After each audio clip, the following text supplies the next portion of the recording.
is going to add, for the next few decades, 75 million people a year. 100 more people every 42 seconds. What should we try to do to be competitive in the 21st century? In 1 year, there'll be 7 billion people on this planet. Most of them want your job, you know, and that keeps me awake at night. You know, there's someone in India, it's always India in my dreams, you know, who is studying and wants to be an international finance professor at Emory and have the life I do. And if I'm not honing my skill, they deserve to have it. Prior to teaching at Emory University, Dr. Rosenzweig was a professor at Yale School of Management.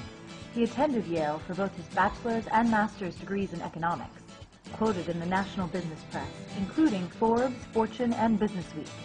He has appeared nationally on ABC World News Tonight and Good Morning America, NBC's Today Show, NBC Nightly News and Nightline, Bloomberg TV, and he's a frequent economic commentator for CNN. Let's say you were running your business, or you're thinking of starting a business. Most businesses are started in this country by women, for instance. If they are only hearing how bad things are going to get, why would they start a business? And is there any good news for the future of the U.S. through demographics, through finance, through our trade situation? The bottom line, what I did is I said, however many jobs are in these various major industries in 2000, call it 100. And then let's trace how many there are in those industries right up to the present month. The reason you started at 100, it's easy to see percent changes. Manufacturing, the bottom line, the red, is at something like 68.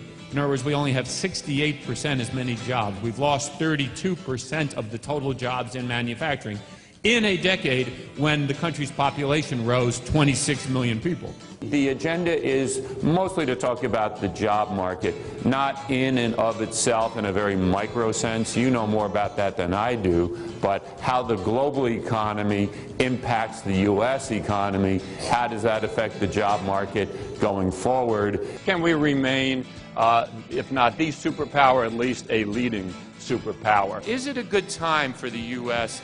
franchisors to expand? And can that significantly contribute to the U.S. economy?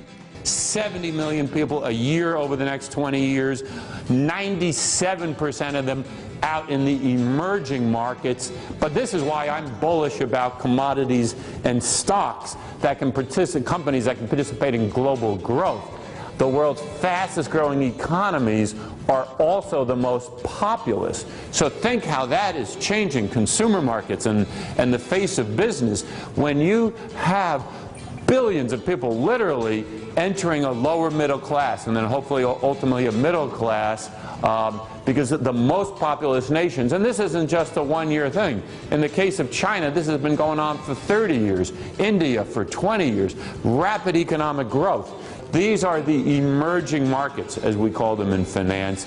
These are the advanced nations. And it just so happens that last year, the year before, and projected, every emerging market economy will grow faster than all the advanced economies. We earn royalties in these foreign currencies. The word is translate. They translate into many more U.S. dollars. As these foreign currencies hit record highs, they can buy more U.S. dollars. You know the U.S. has a $500 million trade deficit. We buy so much, and as oil price goes up, it could be bigger. Well, what are the things we're good at? International law, international education. 40% of my MBA students come from all over the world, and they pay tuition. But royalties is actually a major contributor to our U.S. international balance of payments. Well, what about the credit markets? I mean, are we starting to see them thaw at all? They are thawing. The interest rate now that banks lend to each other has come down dramatically. Right. And if they'll lend to each other, they'll get money when they need some. Let's say they have some big borrowers who need some money. That is the first sign of thawing. It is true that the Federal Reserve has done a good job of throwing enough money into the banking system to get it to thaw. The jobs of the future are in healthcare and in education. You might have realized it's in healthcare. You might think we'd have to bring a professor for that, because with the aging of the baby boom, so many of us need more physical therapy, more time in the hospital, more nursing care. I'm an example of that. I was a basketball player, None of my students can pronounce Rosenzweig, so I asked them to call me Dr. J. For Jeff, you know. Something of particular concern to me is gender equity. Firms have to think about, I believe, the life cycle of, for instance, a woman. Does she have the same opportunities? Does she have the same expectations placed upon her as a man who maybe enters a firm? And does she have enough role models? We've had more babies born in the last 3 years in the U.S. than any 3 years except for the very peak of the baby boom. Who's going to educate them? Who's going to teach pre-K and nurseries? Who's going to form nursery schools? Maybe you can do that in child care and become an entrepreneur. Who's going to teach elementary school? We need a whole new generation of teachers. So the top lines are education and health care, and think about aligning yourselves with that.